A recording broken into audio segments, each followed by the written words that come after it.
É uma alegria muito grande voltar a esta igreja. Há 3 anos eu estive aqui com a minha família e é bom rever amigos, conhecer novos amigos e receber o abraço dessa família espiritual. Aliás, essa é a marca dessa igreja, não é verdade? Nós somos a sua família e quando a gente chega aqui, a gente se sente em casa. Eu quero agradecer ao pastor Barroso, à família, pelo convite. É uma alegria estar neste dia tão especial. Já pude rever vários amigos. E o desejo do meu coração, a minha oração neste dia especial, é que todas as suas necessidades, você que teve uma semana difícil e veio adorar ao Senhor hoje, você que está aí na internet nos acompanhando com as suas lutas, o desejo do meu coração é que Cristo Jesus possa satisfazer cada uma das suas necessidades mais íntimas e profundas. Que Ele te abençoe, que Ele entregue a você a bênção que você está precisando. E já foi falado em vários momentos, hoje é um dia muito especial, é o sábado que antecede o sábado da mulher, o Dia Internacional da Mulher. E a igreja separou este culto, este espaço, para reconhecer o valor das nossas mulheres, para agradecer a Deus por tê-las, a força, a fé, a sensibilidade, a entrega, a influência de uma mulher transpassa gerações. Ela é grande, ela é poderosa e nós louvamos a Deus pela vida das mulheres. Mas eu tenho uma pergunta. O que será que de fato faz a diferença na vida de uma mulher, na vida de um filho de Deus? Qual é a linha que separa uma vida comum de uma vida extraordinária? Eu vou responder essa pergunta no final. Mas eu quero convidá-los a abrirem as suas Bíblias no Evangelho de João, no capítulo 9. Nós vamos ler 3 versos, 1, 2 e 3. João, capítulo 9, versos 1 a 3. E eu te convido a fechar os olhos mais uma vez. Oremos. Querido Deus, maravilhoso Pai, como é bom estar na Tua casa, como é bom estar na Tua presença. Esse é um lugar de refúgio, esse é um lugar de transformação, este é um lugar onde nos sentimos abraçados pelo Senhor. Querido Deus, a Tua palavra está aberta diante de nós. E nós queremos pedir que o Espírito Santo fale ao nosso coração. Que não sejam palavras humanas, que não sejam ideias humanas, mas a gente quer ouvir a Tua voz. Perdoa, limpa todos os nossos pecados, nós queremos estar aprovados na Tua presença. Oramos agradecidos em nome de Jesus. Amém. João 9, de 1 a 3 eu leio. Enquanto Jesus caminhava, viu um homem cego de nascença. E seus discípulos perguntaram: Mestre, quem pecou para que este homem nascesse cego? Ele ou os pais dele? Jesus respondeu: Nem ele pecou, nem os pais dele. Mas isso aconteceu para que nele se manifestem as obras de Deus. Imaginem comigo esta cena. Este é apenas o início de uma história muito poderosa da palavra de Deus. João escreve que Jesus estava andando com os discípulos e eles encontram o quê? Um cego de nascença. E é interessante a pergunta e o foco dos discípulos, porque os discípulos olham para aquele homem cego e perguntam para Jesus: Senhor, quem pecou? Foi ele ou foi os pais dele, para que ele nascesse cego? Os discípulos focam na cegueira, os discípulos focam no problema. Eu fico impressionada com a resposta de Jesus. O que Jesus diz para os discípulos? Calma, nem ele pecou, nem os pais dele. Mas isso sucedeu para quê? Para que as obras de Deus se manifestem na vida dele. Esta é uma história que nos ensina muito sobre propósito. Propósito de vida. Os discípulos focam no problema. Os discípulos focam na dificuldade que era real. Eles não estavam vendo. O homem era cego de fato. E era cego de nascença. Jesus foca no propósito. Perguntinha para nós. Mulher. Estamos falando tanto de mulheres, com poesia, com músicas, com homenagens. A pergunta não é só para mulheres, é para todos. Quando você olha para a sua vida, quando você olha para a sua história, quando você olha para a sua trajetória, você vê problema ou você vê propósito? E outro dia eu estava falando sobre essa mensagem e eu fiz essa pergunta. Quando você olha para a sua vida, você vê problema ou propósito? E eu perguntei, quando você olha para a sua família, você vê problema ou você vê propósito? Tinha um menininho sentado assim na frente, aí ele falou assim, problema, tia. Aí a mãe dele, fica quieto, menino. Mas a pergunta é para nós. Quando você olha, você que está vivendo aqui, quem sabe há pouco tempo, com algumas incertezas, com alguns medos. Quando você olha para a sua existência, você vê problema ou você vê propósito?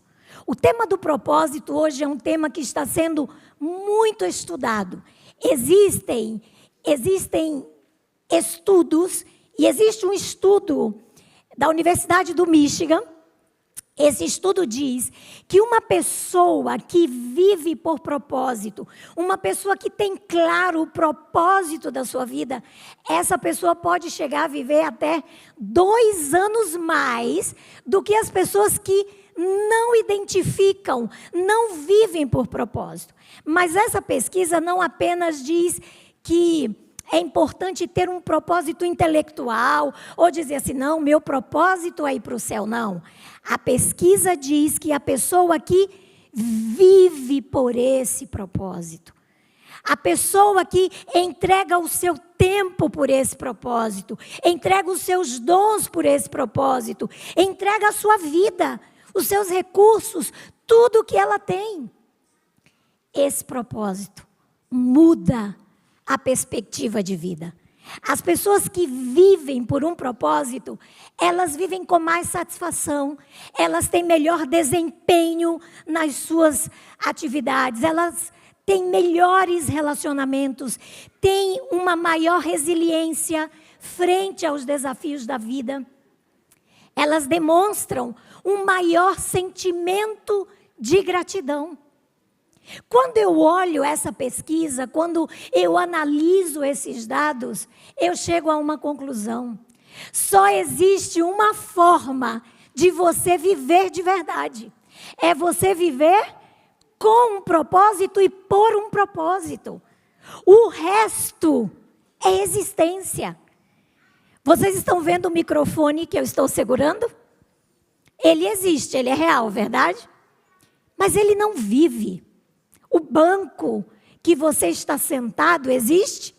Seguramente, não é verdade? Mas ele não vive. Viver é muito diferente de existir. Deus nos criou para viver uma vida plena, viver uma vida abundante e não apenas existir. Eu quero falar o seu coração agora, mulher. As mulheres hoje, elas estão no holofote. As mulheres hoje estão em ascensão. As mulheres estão nos cargos de liderança mais altos que existem. Hoje o valor de uma mulher é reconhecido. Mas deixa eu dizer algo.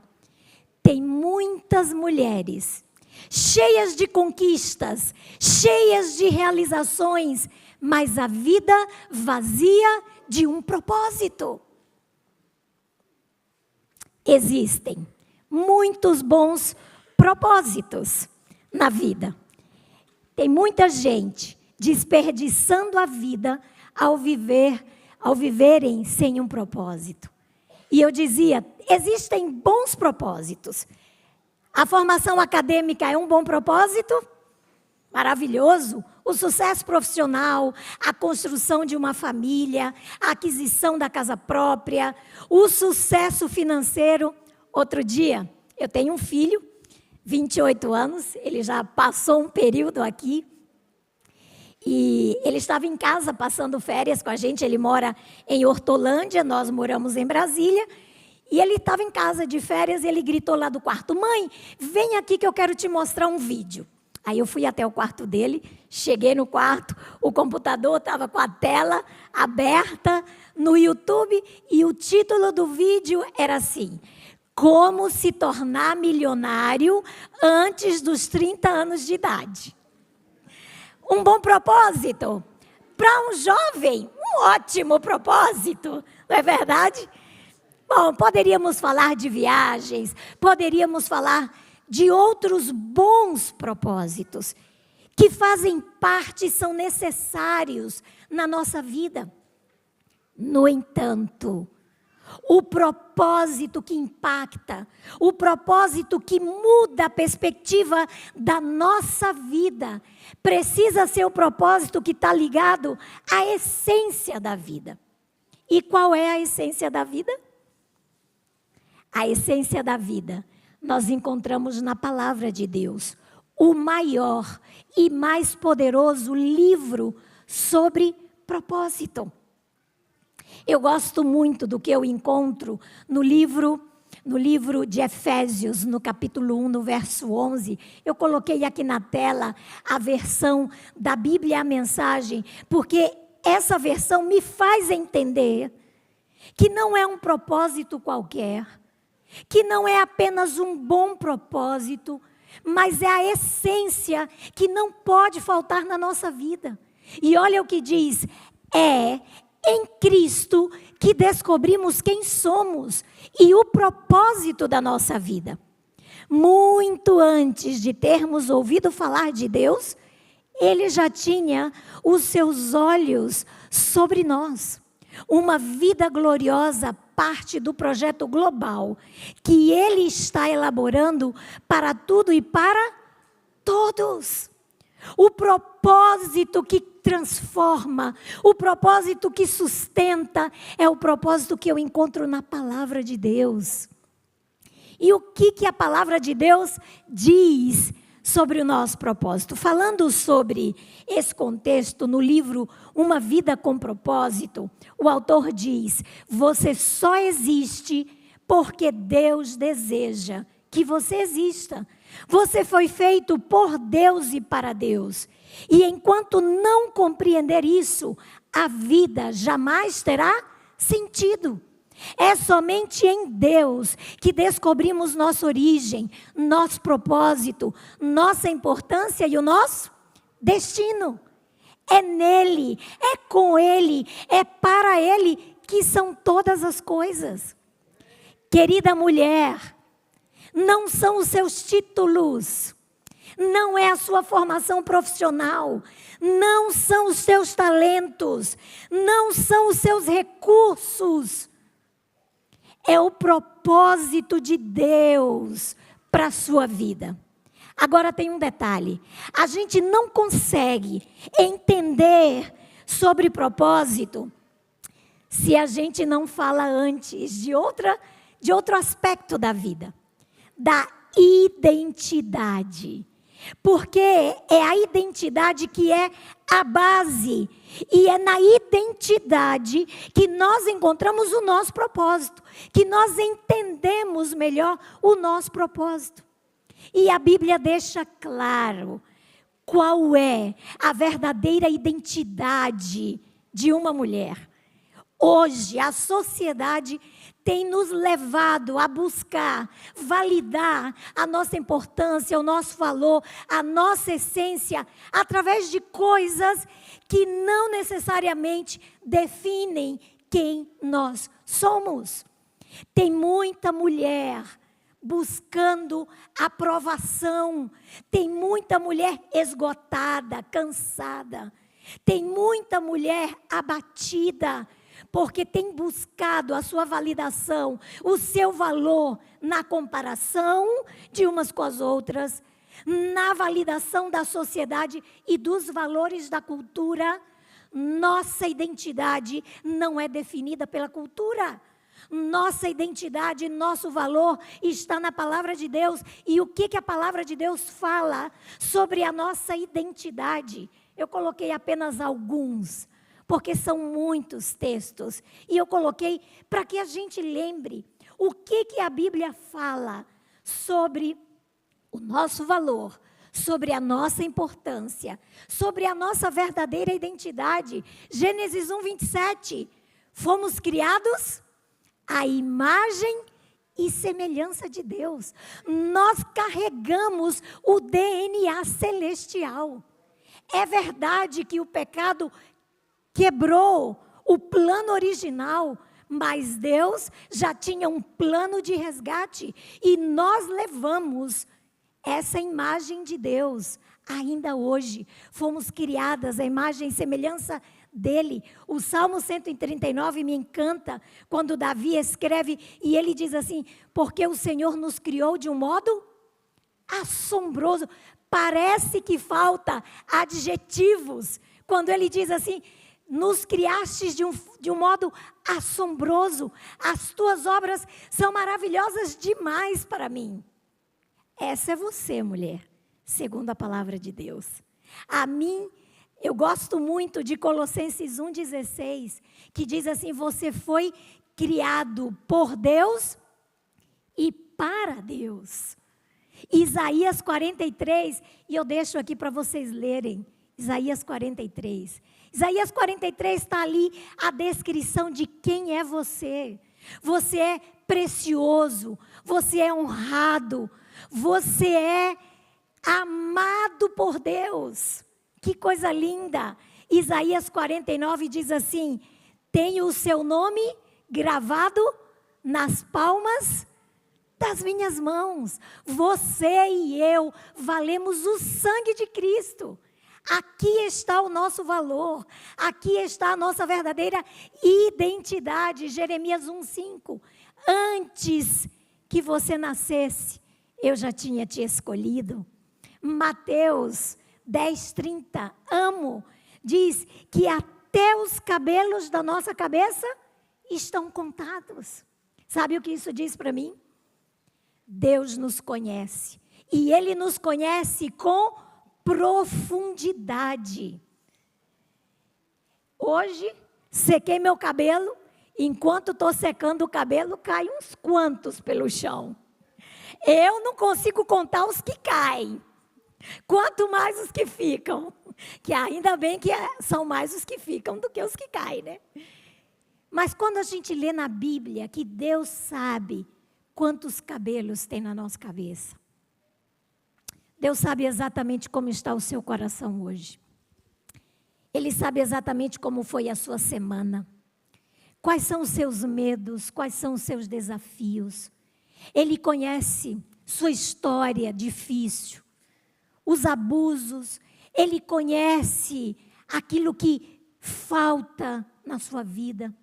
Ele conhece os detalhes. Isso é maravilhoso demais. Eu afirmo como Davi. Isso é grandioso demais. Deus nos conhece. E não apenas conhece, nos acompanha. Ele nos sustenta. Ele nos ergue.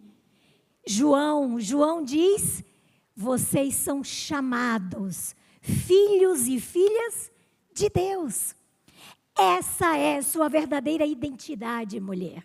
Você é amada, você é acompanhada, você é honrada, você é preciosa aos olhos de Deus, você é única. O mundo tenta uniformizar hoje o comportamento das mulheres, dos homens de forma geral, mas Deus é um Deus de singularidade. Deus é um Deus que ama a diversidade.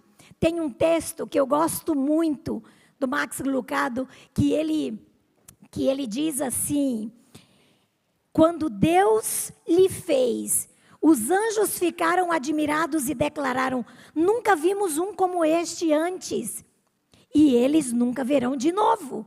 Você é a primeira e a última tentativa do céu para lhe criar. Você é sem par, sem precedentes, sem igual. Consequentemente, você pode fazer algo que nenhuma outra pessoa pode, e de um jeito que ninguém poderia. A cada um é dada a manifestação do Espírito, visando o bem comum.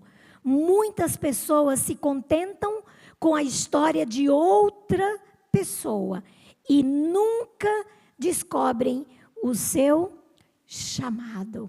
Não cometa o mesmo erro. Nós temos uma identidade singular. Somos únicos. Nem os gêmeos que são gerados na mesma placenta são iguais. Cada um carrega a sua singularidade. E é nessa singularidade de características físicas, de dons, de talentos, é nessa singularidade da sua história que Deus abençoa a outras pessoas. Isso é muito interessante. Deus ama a singularidade. E é na nossa singularidade que Ele escreve os melhores capítulos dessa história. Não fique querendo ser igual a todo mundo. Você tem um valor único. E agora, já caminhando para a última parte, eu quero recordar 4 verdades sobre propósito. Para entender o propósito, eu preciso ter clara a minha identidade. A minha identidade está na palavra de Deus, naquilo que a palavra de Deus disse, não no que a cultura, não no que a sociedade, não no que, entre aspas, as redes sociais vendem como sendo a identidade máxima, a ideal. O meu valor, a minha identidade, aquilo que eu sou, eu encontro na palavra de Deus. E quando eu tenho claro a minha identidade, eu vou entender o meu propósito. 4 verdades sobre o propósito. Todos nós nascemos com propósito. Sua vida não é um erro. Sua história não é um acidente. Eu gosto muito de uma frase de Albert Einstein que ele diz que Deus não joga com os dados. Para que a gente joga dados? Para tirar sorte ou azar. Deus não trabalha com sorte, muito menos com azar. Deus tem propósito para a sua existência. E é verdade, os problemas fazem parte da vida. Aquele homem era cego, mas o nosso propósito precisa ser o quê? Maior que o nosso problema. Quando os discípulos ficam ali, Senhor, quem pecou? E ficam buscando um culpado. E Jesus diz assim, nem ele, nem os pais dele. A vida dele tem um propósito maior. Nossos problemas são reais, nossos desafios são reais, mas o nosso propósito precisa ser maior que o nosso problema. Por quê? Porque os nossos problemas são temporários e o nosso propósito é eterno. Tem muita gente, tem muita mulher na vida limitada, tem muita mulher estancada, não vai para frente, não avança, porque tem focado nos problemas, nas dificuldades que são reais e não está focando no propósito. Seu propósito é eterno. Os problemas, as dificuldades vão existir, mas o foco precisa estar no propósito. Seus problemas não definem você. Suas dificuldades não precisam ter a palavra final na sua vida. Deus O Deus do impossível precisa ser aquele que tem a última palavra na sua existência. Esse é um dos meus versos favoritos da Bíblia, Jeremias 29, 11. E ele reafirma, porque eu conheço os planos que tenho para você, planos de fazê-lo prosperar e não de lhes causar dano, planos para te dar uma esperança e um futuro. Eu é que sei os planos que tenho para você. Tem problema na vida?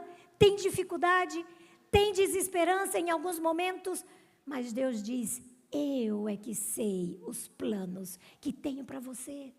Confia no propósito. Busca viver segundo esse propósito. Agora tem um detalhe. Todos nós nascemos com propósito, mas nós nascemos cegos para o nosso propósito. O que significa isso?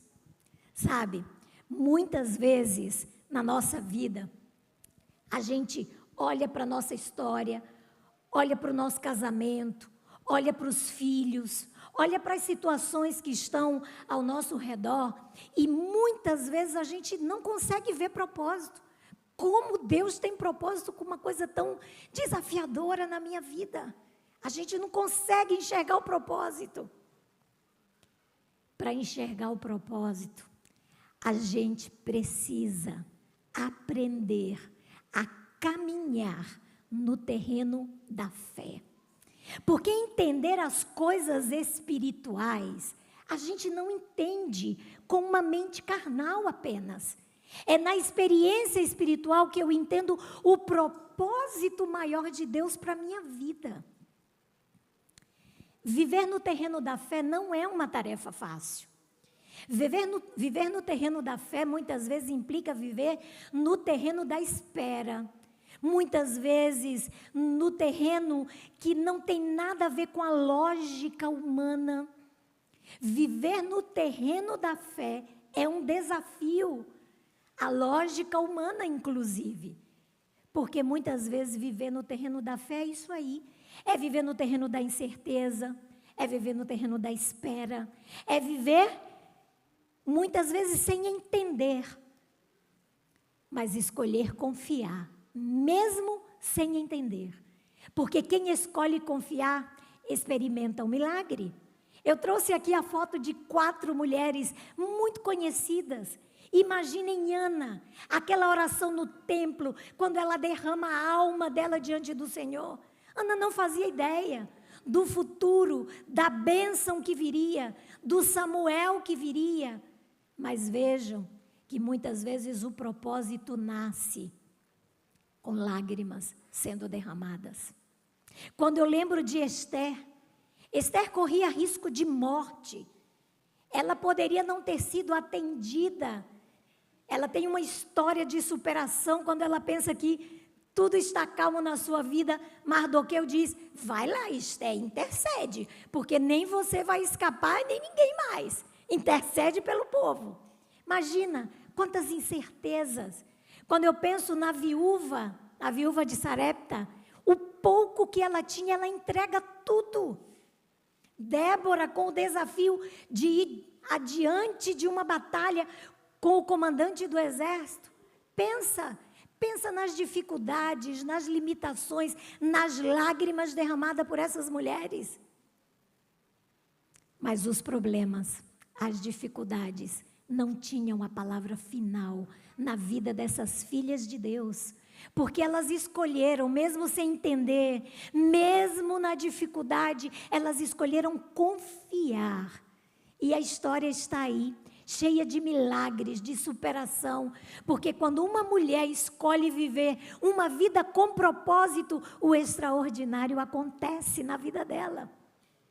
A gente precisa de um milagre para entender o nosso propósito. E quando a gente entende esse propósito, que é uma experiência espiritual, o jogo da culpa desaparece. Muitas vezes você olha para a sua história e pensa, eu estou nessa situação hoje por causa do meu pai, por causa do meu chefe. Ficamos igual aos discípulos, Quem pecou? Quem é o culpado? Quando a gente experimenta viver uma vida na presença de Deus, esse jogo da culpa que oprime, que tira a esperança, ele desaparece. A gente descobre que para cada problema, para cada confusão, para cada dor, para cada trauma, Deus tem um propósito.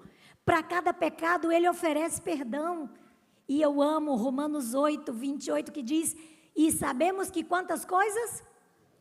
Todas as coisas cooperam para o bem daqueles que amam a Deus, daqueles que são chamados segundo o seu propósito.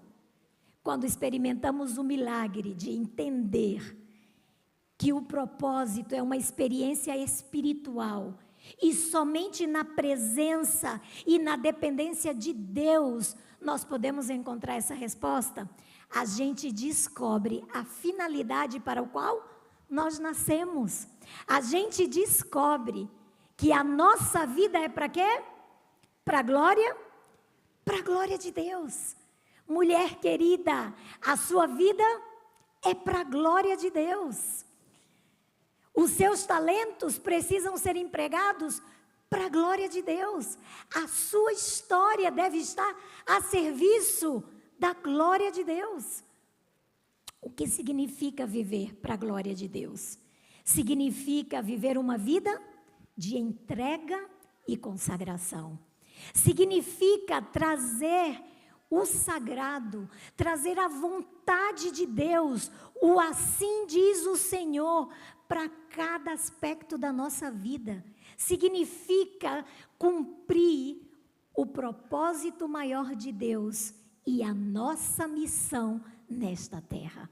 Uma mulher que tem a sua identidade em Cristo, uma mulher que entende que o seu propósito é uma experiência espiritual, essa mulher vive para a glória de Deus. Eu gosto muito dessa frase de Elizabeth Elliot, que tem uma história extraordinária.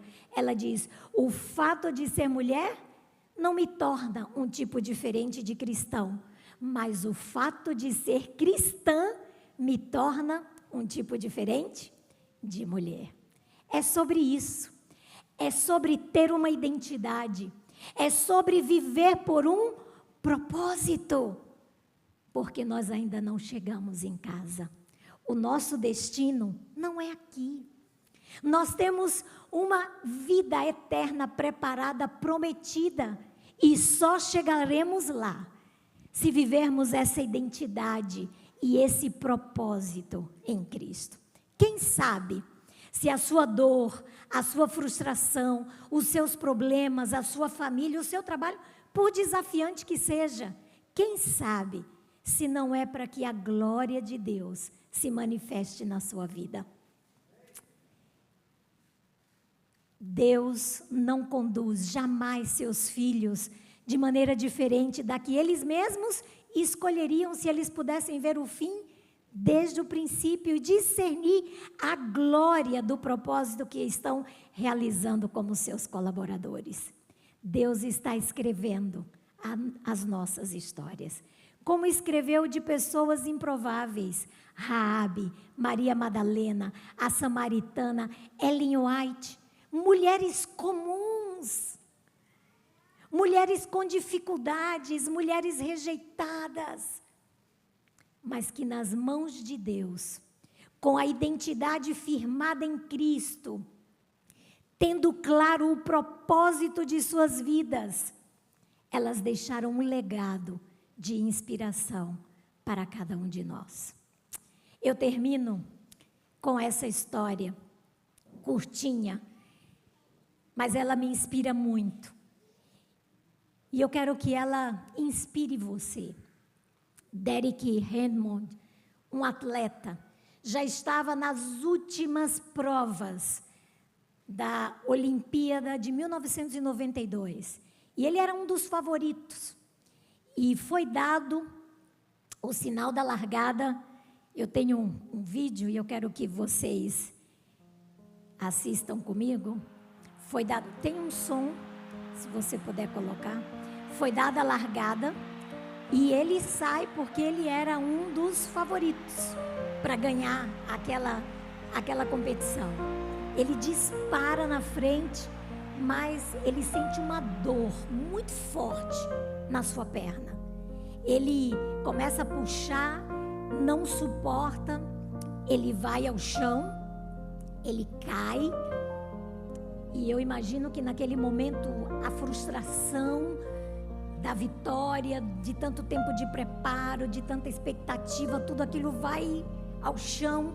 Ele tenta levantar, tenta continuar, mas ele sente, está sentindo, está indo, mas já com seus sonhos frustrados. O pai do Derek estava no estádio, e o pai do Derek desce, coloca a mão sobre ele, tenta ajudá-lo, tenta levá-lo até o final, para que ele não desista. Ele chora, ele sente uma dor de muitas expectativas frustradas, mas o pai está ali.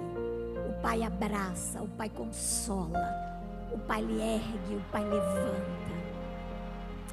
E os dois cruzam a linha de chegada. Querida mulher, querido irmão que está aqui com a gente nesta manhã, eu não sei o quanto os propósitos de Deus, da sua perspectiva, estão frustrados. Eu quero te convidar nesta manhã a olhar para o Pai, ao Pai que disse: eu estarei com você todos os dias. Ele desce, ele entra nessa igreja hoje, ele nos abraça e ele diz: deixa eu terminar essa jornada com você, deixa eu seguir com você, deixa eu restaurar esse propósito, deixa eu restaurar essa identidade, deixa eu caminhar com você. Esse é o convite de Deus para todas as mulheres e para todos os membros e todos os que estão nos assistindo. Deixa o Pai restaurar, deixa o Pai levantar você, porque você, mulher, nasceu neste tempo com um propósito maior. Não permita que o inimigo roube este propósito. Deus quer usar a sua vida para que você seja uma bênção na sua casa, nessa igreja, na sua comunidade. Deus deseja que você brilhe com a sua luz, com a luz dele em você e através de você, para alcançar muitas pessoas. Viva uma vida com propósito.